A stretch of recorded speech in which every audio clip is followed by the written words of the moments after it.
ACE.co এর পক্ষ থেকে সবাইকে স্বাগতম। চলে আসলাম আজকে অনুপাত সমানুপাতের সেকেন্ড ভিডিও নিয়ে। প্রথম ভিডিওতে দেখিয়েছিলাম 1 থেকে 29 পর্যন্ত অঙ্ক, আজকে 30 থেকে বেশ কিছু অঙ্ক দেখাবো। তো ভিডিওটি স্কিপ না করে একদম ফুল ভিডিওটা দেখবে এবং পাই টু পাই সব অঙ্ক করা পরপর দেখতে থাকবে। তাহলে আশা করা যায় অনুপাত সমানুপাত নিয়ে আর কোনো প্রবলেম কারো কোনো থাকবে না। তো চলো সময় নষ্ট না করে শুরু করা যাক। দেখো 30 নম্বর অঙ্কটা বলছে এ ও বি এর আগের বছরের আয়ের অনুপাত 2:3 আর তাদের আয় এ বছরে 2:5 এবং 1:3 অনুপাতে বৃদ্ধি পায়। তাহলে দেখো আগের বছরের অনুপাতটা ছিল 2:3। কিভাবে বৃদ্ধি পেয়েছে? প্রথম বছরের যে আয়টা সেটা বৃদ্ধি পেয়েছে 2:5 অনুপাতে। এই অনুপাতে বৃদ্ধি পাওয়ার কারণ বা মানেটা কি? আর দ্বিতীয় বছরেরটা দেখো 1:3 অনুপাতে বৃদ্ধি পেয়েছে। আচ্ছা, এইটাই বা মানে কি? যে এই অনুপাতে বৃদ্ধি হওয়ার মানেটা কি, আর এটা এই অনুপাতে বৃদ্ধি হওয়ার বা মানে কি? দেখো 2 টাকার যে জিনিসটার দাম ছিল 2 টাকা সেটা হয়ে গেছে 5 টাকা। এটা মানে হচ্ছে 2 টাকার জিনিস হয়ে গেছে কত? 5 টাকা। 2 টাকার জিনিস হয়ে গেছে 5 টাকা।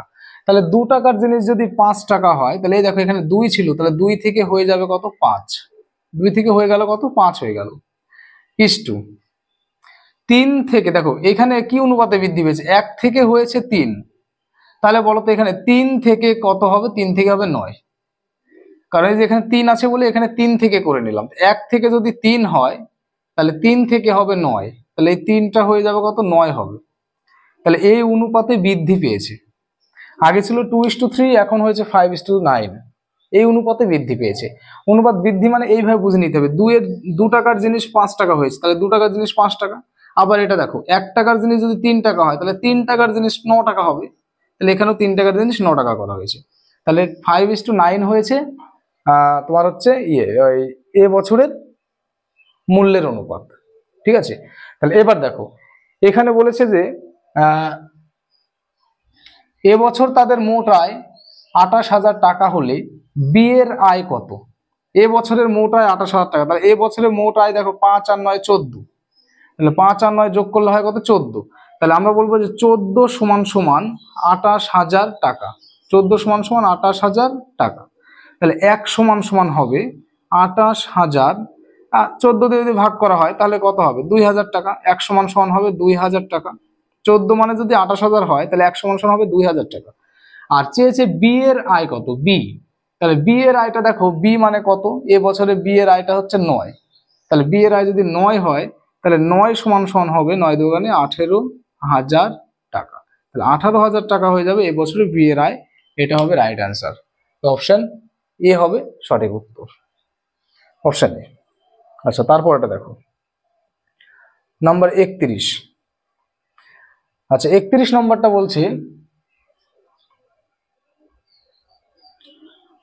3টি সমান মাপের গ্লাসে দুধ ও জলের অনুপাত যথাক্রমে 3:2, 3:2, 7:3 আর 11:4। তাহলে দেখো প্রথম গ্লাসে আছে 3:2, কি কি আছে? দুধ ও জল। আর দ্বিতীয় গ্লাসে আছে দেখো 7:3, আর তৃতীয় গ্লাস আছে 11:4। এই 3টি গ্লাসে দুধ এবং জলের অনুপাতটা এইভাবে আছে। ক্লিয়ার? আচ্ছা এইবার কি বলেছে দেখো, মিশ্রণ 3টি নতুন পাত্রে ঢালা হলে দুধ ও জলের অনুপাত কত হবে? তাহলে 3টি সমান মাপের, দেখো এখানে বলেছে 3টি সমান মাপের গ্লাস, তাহলে মাপ যেহেতু সমান তাহলে অনুপাতের সমষ্টিটাও কি সমান হতে হবে। তাহলে এখানে দেখো এইখানে অনুপাতের সমষ্টি পাচ্ছি কত? 5। তাহলে এখানকার অনুপাত সমষ্টি আমরা পাচ্ছি 5। এটা অনুপাত সমষ্টি কত? 10। এটা অনুপাত সমষ্টি কত? 15। তাহলে কিন্তু কোনো গ্লাসই কিন্তু সমান নেই, আলাদা আলাদা আছে। তাহলে এইগুলো যদি আমরা সমান করতে পারি তাহলে কি করতে হবে? আমাদের লসাগু করতে হবে। তাহলে লসাগু কাদের? দেখো 15, 10 আর 5, এদের লসাগু বের করতে হবে। তাহলে এদের লসাগু আমরা জানি 30। তাহলে 30 যদি লসাগু হয়, 5কে দেখো 5কে 30 বানাতে গেলে কত দিয়ে গুণ করতে হবে? তাহলে 6 দিয়ে গুণ করবো। তাহলে এটাকে 6 দিয়ে গুণ করলে 3 6 18 ইস্টু 6 দুগুণে 12, তাহলে এটা 30 হয়ে গেল। দেখো এখানে দেখো 10 আছে, 30 বানাতে হবে, 3 দিয়ে গুণ করতে হবে, তাহলে 3 7 21 ইস্টু 9। আর এটা 15 আছে, 30 করতে গেলে 2 দিয়ে গুণ করতে হবে, তাহলে এটা হবে 22 ইস্টু কত? 4, 4 দুগুণে 8। তাহলে এইবার কি করব, এইবার দুধ যেগুলো ফার্স্টের গুলো আছে দুধ, এই যে 18, 21 আর 22 এগুলো হচ্ছে দুধ, এগুলো যোগ করতে হবে। তাহলে 18 আর 22 হচ্ছে 60 আর 21 61, তাহলে দুধগুলো যোগ করলে হয় 61 ইস্টু জলগুলো যোগ করতে হবে 12, 9 আর 8, এগুলো জল। 12 আর 8 হয় 20, 20 আর 9 হয় 29, তাহলে 61 ইস্টু 29, এটা হচ্ছে সঠিক উত্তর, মানে নতুন গ্লাসে দুধ ও জলের অনুপাত। তাহলে প্রথম কাজ কি, প্রথম কাজ হলো অনুপাতটাকে সমান করে নিতে হবে, মানে অনুপাত সমষ্টিটাকে সমান করতে হবে। কিভাবে করি, যে আমরা লসাগু বের করব, লসাগুটা সবাইকে লসাগুতে নিয়ে যাব, যত লসাগু হবে অনুপাত সমষ্টি তত করে নিতে হবে। তারপরে কি করতে হবে, প্রথম গুলো তো দুধ আছে তাই প্রথম গুলো যোগ করব আর দ্বিতীয় গুলো যোগ করব, তাহলে হয়ে যাবে দুধ ও জলের নতুন অনুপাত। ওকে, দেখো তারপরেরটা।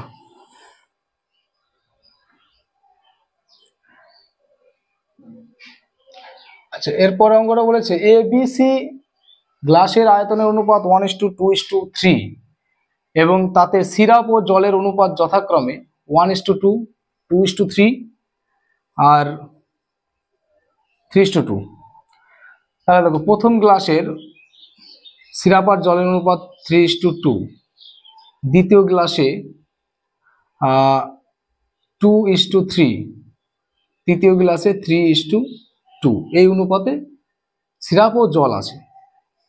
আচ্ছা, তাহলে প্রথম কাজ কি, প্রথম কাজগুলো হচ্ছে আমরা গ্লাসগুলোকে সমান করব, যদিও গ্লাস সমান আয়তনের বলেনি, তো প্রথম কাজ হচ্ছে গ্লাসগুলোকে আমরা সমান করে নেব। আচ্ছা, এইটার লসাগু কত, দেখো এটা 3 আর 2 5, এটা 5, সরি এটা হচ্ছে 1:2, এটা একটু ভুল হয়েছে, এটা 1:2 আছে, তাহলে এটার অনুপাত সমষ্টি হচ্ছে 3।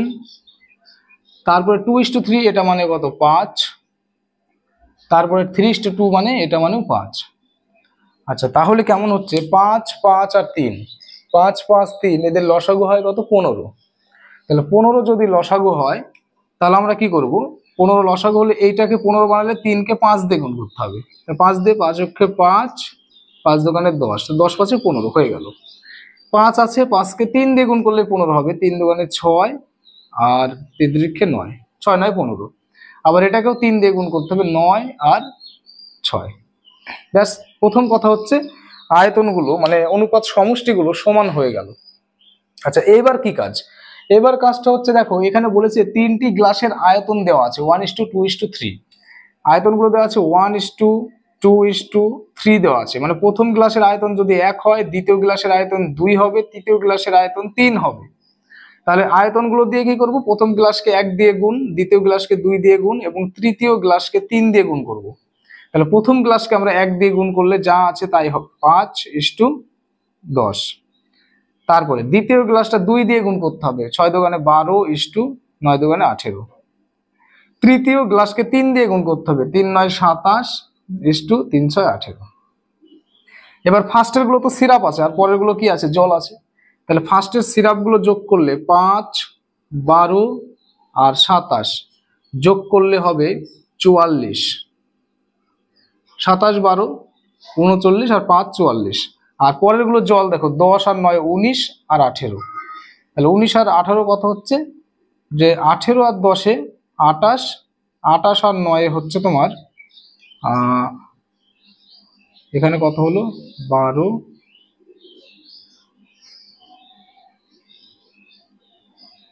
হ্যাঁ ঠিক আছে।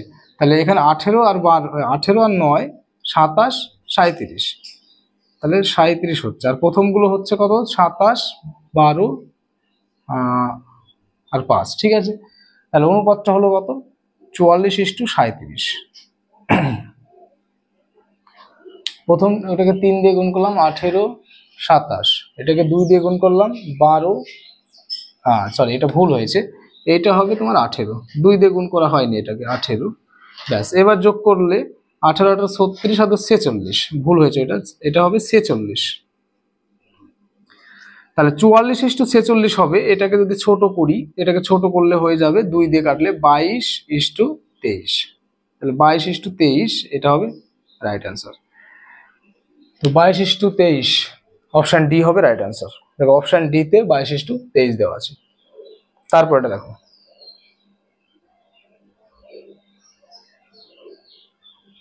এরপরে বলছে দুটি সংকর ধাতুতে সোনা ও তামার অনুপাত, দুটি সংকর ধাতুতে সোনা এবং তামার অনুপাত দেওয়া আছে 7:2 আর 7:11। তাহলে 7:2 দেওয়া আছে একটায়, আরেকটা দেওয়া আছে 7:11। এই হচ্ছে অনুপাত দেওয়া আছে দুটি সংকর ধাতুতে সোনা আর তামার অনুপাত। সোনা ফার্স্টেটা, পরে তামা।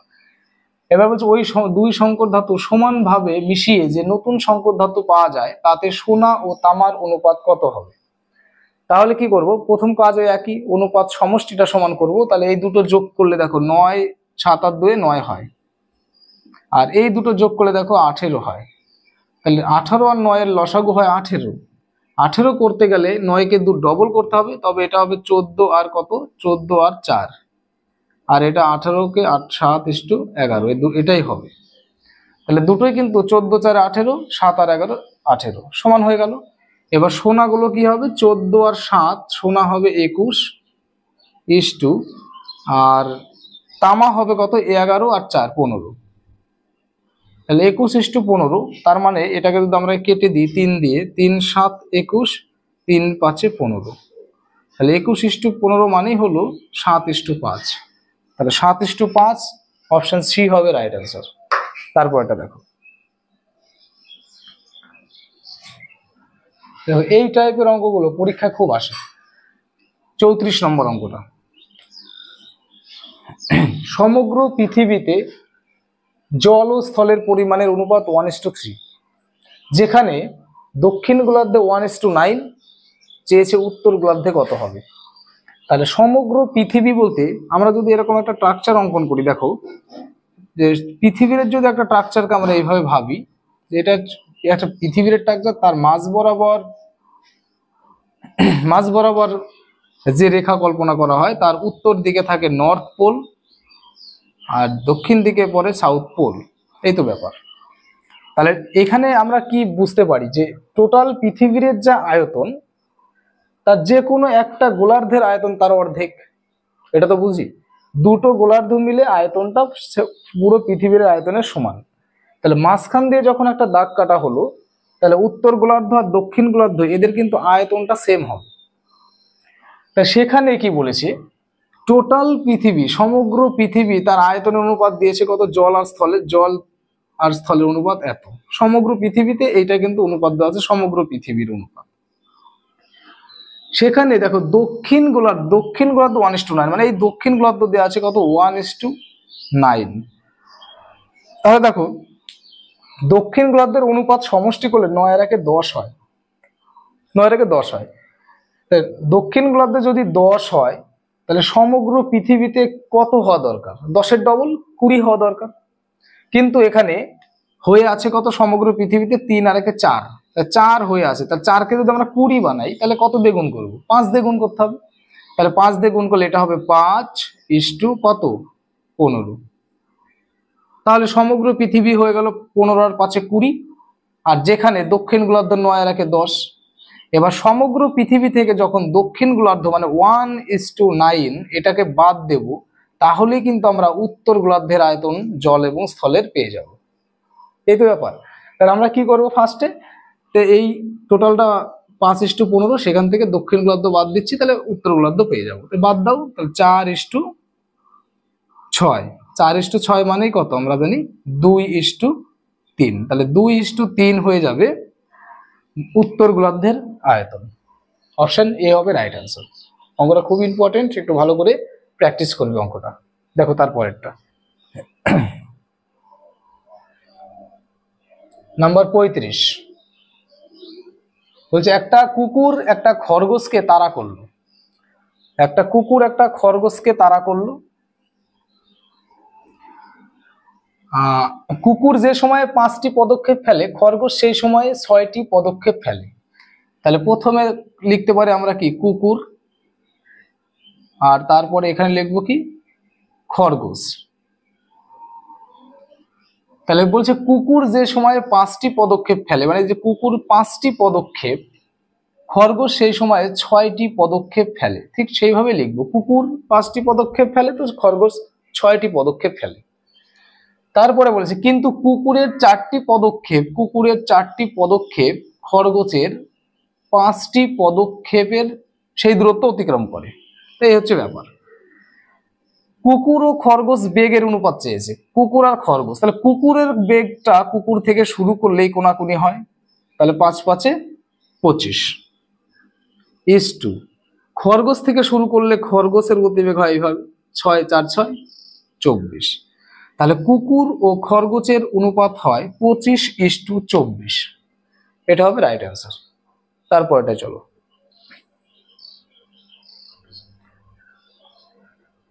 দেখো এরপরে বলেছে 200 গ্রাম সংকর ধাতুতে জিঙ্ক ও তামার অনুপাত 200 গ্রাম সংকর ধাতুতে জিঙ্ক ও তামার অনুপাত 5:3।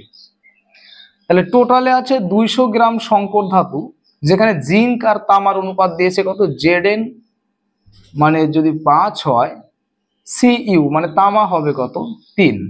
এটা হচ্ছে জিঙ্ক এবং তামার অনুপাত দিয়েছে।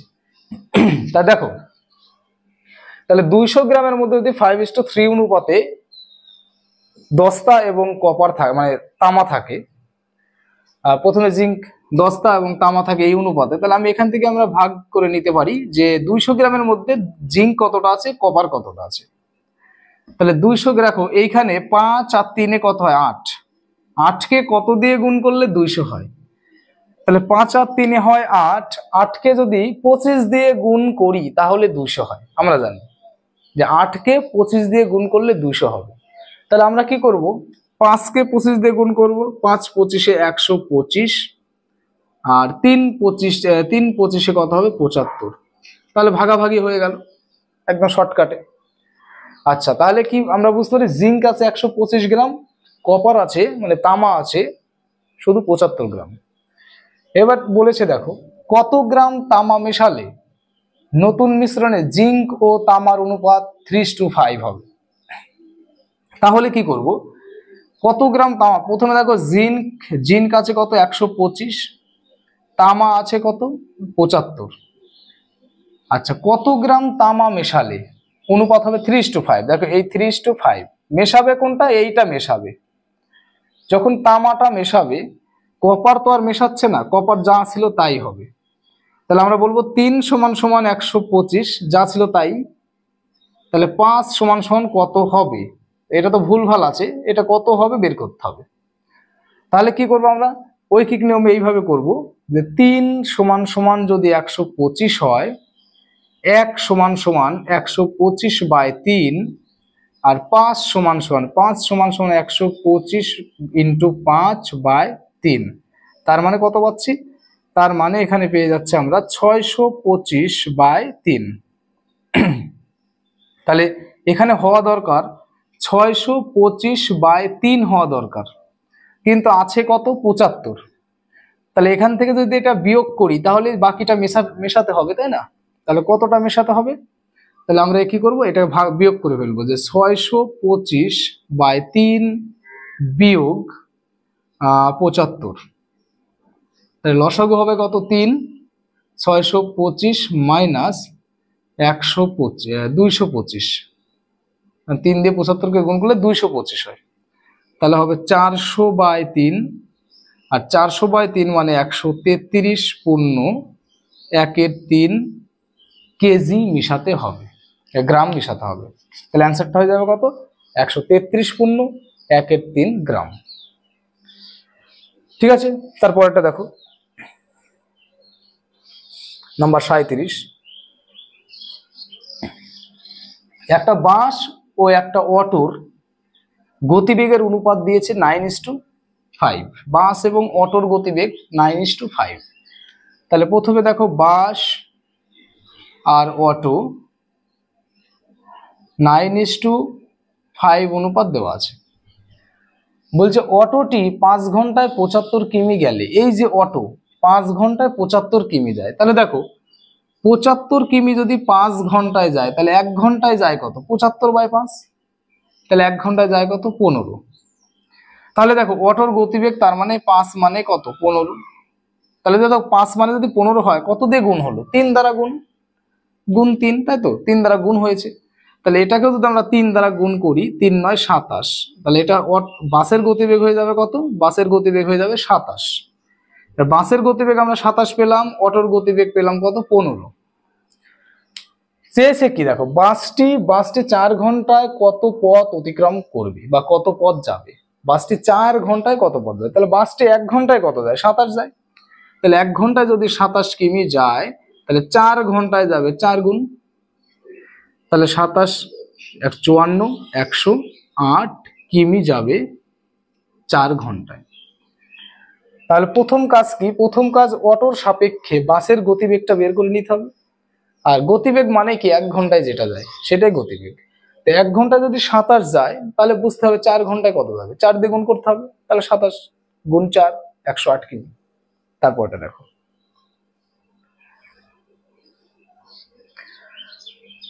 বলছে দুইটি বইয়ের মূল্য সমান সমান 5টি খাতার মূল্য এবং 3টি খাতার মূল্য সমান সমান 11টি পেনের মূল্য। 110টি পেনের পরিবর্তে কয়টি বই পাওয়া যাবে? তাহলে কেমন করব দেখো, প্রথমে বলছে দুইটি বই মানে 2 বুক সমান সমান 5টি খাতা, 5E, E ফর এক্সারসাইজ বুক, খাতা। তাহলে এখান থেকে বই ইস্টু খাতা আমি যদি বের করি, বই ইস্টু খাতা সমান সমান 5 ইস্টু কি হবে? 2 হবে। আবার পরেরটা দেখো, 3টি খাতা মানে 3E সমান সমান 11টি পেন মানে 11P। তাহলে এখান থেকে E ইস্টু P সমান সমান আমরা জানি 11 ইস্টু কত? 3। তাহলে আমরা দুটো অনুপাত যদি পাই, কোনো একটা অঙ্কে যদি দুটো অনুপাত পেয়ে যায়, তাহলে আমরা কি করতে হয়? দ নিয়ম করতে হয়। দ নিয়ম করলেই 3টের অনুপাত পাওয়া যায় আর কি, তাই না? তাহলে দ নিয়ম করলে কি করব দেখো, এই যে 5 ইস্টু 2 ফার্স্টেরটা, তার নিচে বসাবো 11 ইস্টু কত? 3। তাহলে দেখো অনুপাতটা হবে কেমন? 5 11 55, 11 দোকানে কত? 22, 3 দোকানে কত হচ্ছে? 6। তার মানে একটা বই ইস্টু খাতা ইস্টু পেনের মূল্যের অনুপাত 55:22:6। ওকে, এবার এখানে বলেছে যে 110টি পেনের পরিবর্তে কয়টি বই পাওয়া যাবে। তাহলে এক একটা পেনের দাম কত? 6 টাকা ধরে নিচ্ছি। তাহলে এক একটা পেনের দাম যদি 6 টাকা হয়, তাহলে 110টি পেনের দাম কত হবে? 110 দিয়ে গুণ। এই যে যত টাকা হলো, এই টাকা দিয়ে কি করবো? আমরা বই কিনবো। তাহলে এক একটা বইয়ের দাম কত? 55। তাহলে এক একটা বই যদি দাম দিয়ে যদি এটা ভাগ করি, তাহলে কি পাবো? কতগুলি বই পাবো, তার পরিমাণটা পাবো। তাহলে 55 দিয়ে যদি 110কে কাটি 2 হয়, আর 6 দোকানে 12, তার মানে 12টি আমরা বই ক্রয় করতে পারবো 110টি পেনের পরিবর্তে। ঠিক আছে, তারপরটা দেখো,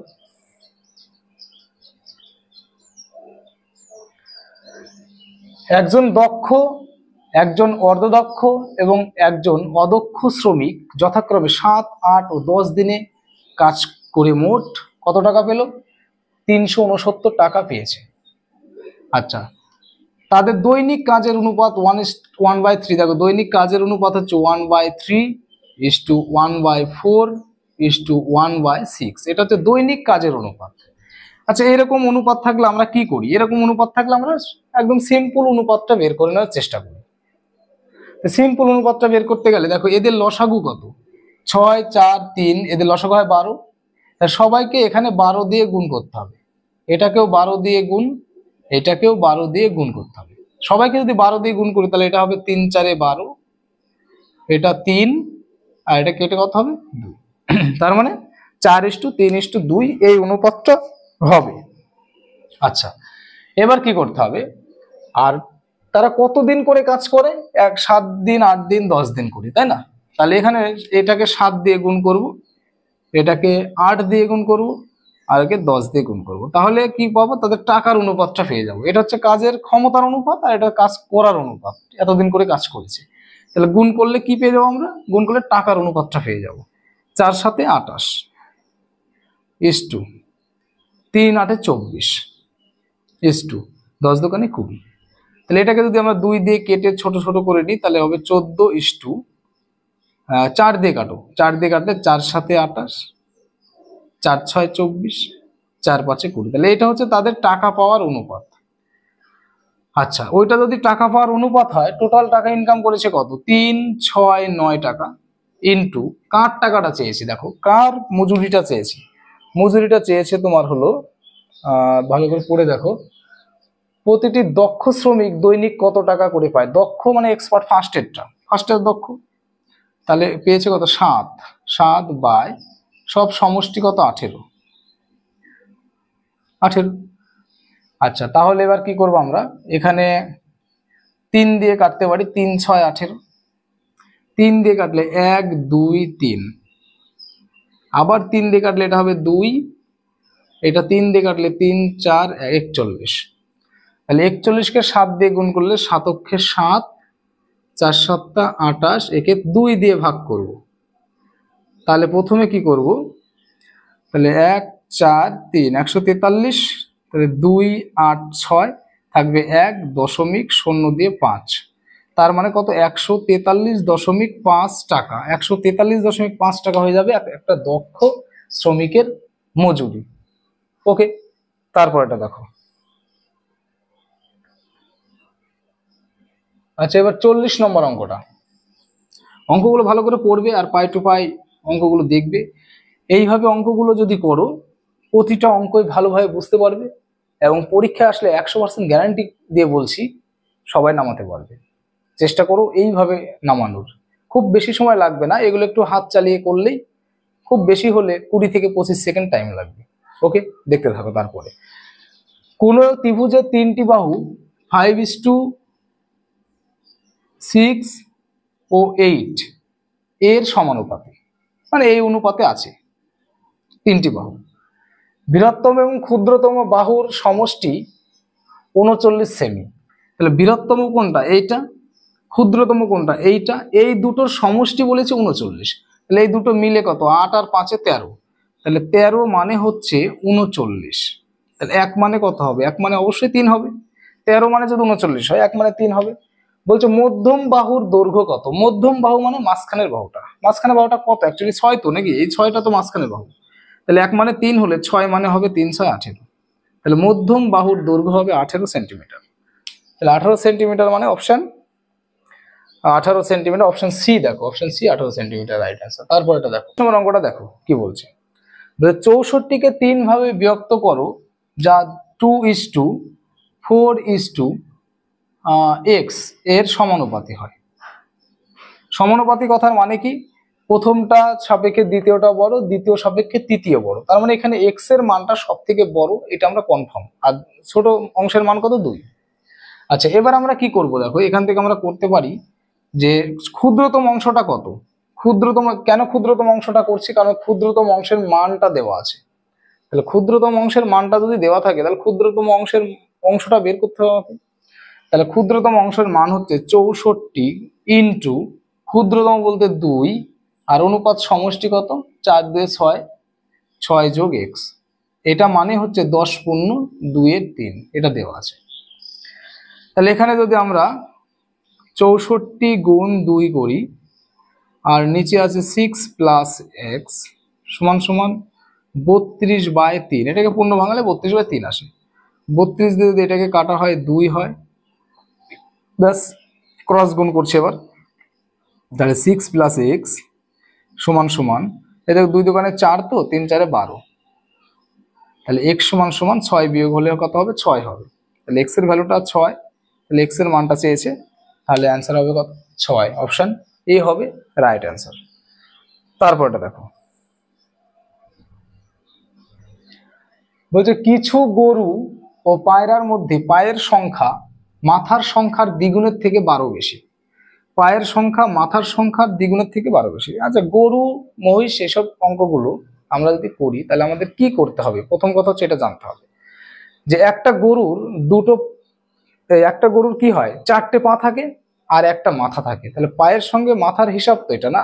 তাহলে পায়ের সঙ্গে মাথার হিসাবগুলো করতে গেলে আমাকে প্রথম কথা যে জানতে হবে যে পা কতগুলো করে আছে, মাথা কতগুলো আছে। যদি পায়রা টায়রা দেয় কিংবা পাখি টাকি যদি দেয় তাহলে দুটো পা থাকে একটা মাথা থাকে, তাহলে এখানে গরু দিয়েছে, এখানে গরুর হিসাবটা আর কিসের হিসাব, পায়রার হিসাবটা আছে, তাই না? আচ্ছা, বলছে কিছু গরু আর পায়রার মধ্যে পায়ের সংখ্যা মাথার সংখ্যার দ্বিগুণের থেকে 12 বেশি। তাহলে আমি ধরলাম যে গরু আছে XT, পায়রা আছে YT। তাহলে গরু যদি XT হয়, XT এক একটা গরুর একটা করে মাথা থাকে আর একটা পায়রারও একটা করে মাথা থাকে, তাহলে টোটাল মাথার সংখ্যা কত? এত, X + Y। পায়ের সংখ্যা দেখো, গরু XT আছে, এদের পা থাকে 4টি করে, পায়রা YT আছে, এদের পা থাকে 2টি করে, তাই 2 দিয়ে গুণ করেছি, গরুকে 4 দিয়ে গুণ করেছি। তাহলে এইটা টোটাল পা সংখ্যা হচ্ছে এটা হচ্ছে পা, আর এগুলো হচ্ছে মাথা। শর্তটা বলেছে পায়ের সংখ্যা মাথার সংখ্যার দ্বিগুণের থেকে 12 বেশি। তাহলে এই যে পায়ের সংখ্যাগুলো, এই যে পায়ের সংখ্যাটা মাথার থেকে ডবল হয়েও 12 বেশি, তাহলে এই যে ডবল করলাম তার প্লাস আবার 12 করলাম, তাহলে এবার সমান হলো। একে ডবল করে 12 দিলাম, তাহলে পায়ের সমান হলো। ঠিক আছে, দেখো তাহলে কি করব, তাহলে এখানে করতে হবে 12 যোগ 2x প্লাস 2y সমান 4x প্লাস 2y। তাহলে 2y কেটে দিতে পারি, তাহলে এটা যদি ওই সাইডে যায় তাহলে আমরা বলবো 2x সমান 12, তাহলে x সমান 6। অর্থাৎ x সমান 6 মানে x মানে কি ধরেছিলাম? গরু ধরেছিলাম, তাহলে গরু আছে 6টি, চেয়েছে কি? গরুর সংখ্যাই চেয়েছে, তাহলে 6টি হয়ে যাবে রাইট অ্যান্সার। ঠিক আছে, তারপর এটা দেখো,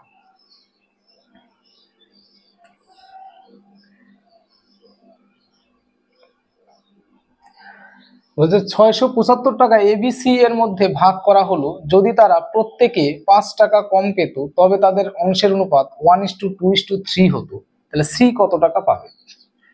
তাহলে ABC 3 জনে যদি 5 টাকা করে কম পায়, তাহলে 3 জনে মিলে কম পায় কত? 15 টাকা। তাহলে টাকা দিয়েছে কত আমাদেরকে? 675 টাকা, সেখান থেকে আমরা 15 কি করব? মাইনাস করব, তাহলে থাকবে কত? 660 টাকা। এইবারে 660 টাকা এই অনুপাতে আমরা ভাগ করব, কি অনুপাত? 1:2:3, মানে 1:2:3 অনুপাতে ভাগ করব। তাহলে সি এর টাকাটা বের করতে বলে, সি দেখো 660 টাকা থেকে সি পাবে 3 তো নাকি, তাহলে 3 বাই অনুপাত সমষ্টি কত? 6। তাহলে এখানে কাটলে হবে 6 11 3 3 3, তাই তো 330 টাকা এখান থেকে পাবে। আর প্রথমে তো সি এর ভাগ থেকেও তো আমরা 5 টাকা কেটে নিয়েছিলাম, তাই না? তাহলে সি এর ভাগ থেকে যদি 5 টাকা কেটে নিই, তাহলে সেই 5 টাকা যদি আবার দিয়ে দিই, তাহলে সি টোটাল পাচ্ছে কত? 3 3 5 335 টাকা। এটা হচ্ছে সি এর অংশ, খুবই সিম্পল অঙ্ক।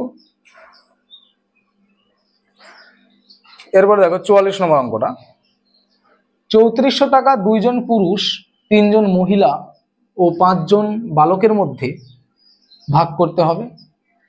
কেমন ভাবে? একজন পুরুষ, একজন মহিলা আর একজন বালকের প্রাপ্ত অর্থের অনুপাত যেন 3:2:1 হয়। তাহলে একজন ম্যান 3 হলে ওম্যান পাবে 2 আর বালক পাবে 1, এই অনুপাতে দেবে, টাকাগুলো ভাগ করে দেবে এই অনুপাতে। ম্যান একটা মানুষকে যদি 3 টাকা দেয়, মহিলাকে দেবে কত? 2 টাকা, আর বালককে দেবে 1 টাকা, এই অনুপাতে টাকাগুলো ভাগ করে দিতে হবে। ব্যাস, এবার কথা হলো কয়জন বালক? পুরুষ কয়জন? 2 জন, তাই এখানে 2 দেব। মহিলা কয়জন? 3 জন। আর বালক কয়জন? 5 জন। তাহলে টোটাল টাকার অনুপাতটা এগুলো গুণ করলে আমরা পেয়ে যাব। মানে ম্যান আছে, ম্যানকে দেবে 3 টাকা, আছে ম্যান 2 জন, তাহলে 3 দোকানে 6 টাকা, 6 হলো। দেখুন ওম্যানও 6, মানে সব ম্যানগুলো মিলে পাবে 6, সব ওম্যানগুলো মিলে পাবে 6, আর সব বালকগুলো মিলে পাবে 5 অক্ষে 5। একজন পুরুষ কত টাকা পাবে এটা চেয়েছে, তাহলে টোটাল টাকা কত? টোটাল টাকা হচ্ছে 3400, এই 34,000 ইন্টু পুরুষ তো 6 পায়, তাই না? তাহলে 6 বাই অনুপাত সমষ্টি কত? 17। দেখো 17। এই যে টাকাটা, এই টাকাটা কয়জন পুরুষ মিলে পাবে? এই দেখো 2 জন পুরুষ, এখানে 2 ছিল না, 2 জন পুরুষ, তাহলে এক একজন বলেছে তাই নিচে একটা 2 দিয়ে ভাগ করছে আবার, তাহলে প্রতি পুরুষ এত টাকা করে পাবে। আচ্ছা, প্রথমে 17 দিয়ে 34 কাটলে 2000, 2 দিয়ে এটাকে কাটলে হবে 3, 3 দোকানে 6000, তাহলে এক একটা পুরুষ পেয়ে যাবে কত? 6000 টাকা করে। তাহলে 6000 টাকা হয়ে যাবে অঙ্কের রাইট অ্যান্সার। আচ্ছা, তো আজকের ভিডিও এই পর্যন্তই। যদি ভালো লাগে তো অবশ্যই একটা লাইক করে দিও, আর বন্ধুদের কাছে অবশ্যই ভিডিওটা একটু শেয়ার করে দিও। তো প্রতিটা অঙ্ক ভালো করে প্র্যাকটিস করবে, আশা করা যায় কারো কোনো রকম সমস্যা হবে না। সম্পূর্ণ অঙ্কগুলোই কিন্তু পরীক্ষায় নামিয়ে দিতে পারবে। তো ভালো থেকো, সুস্থ থেকো।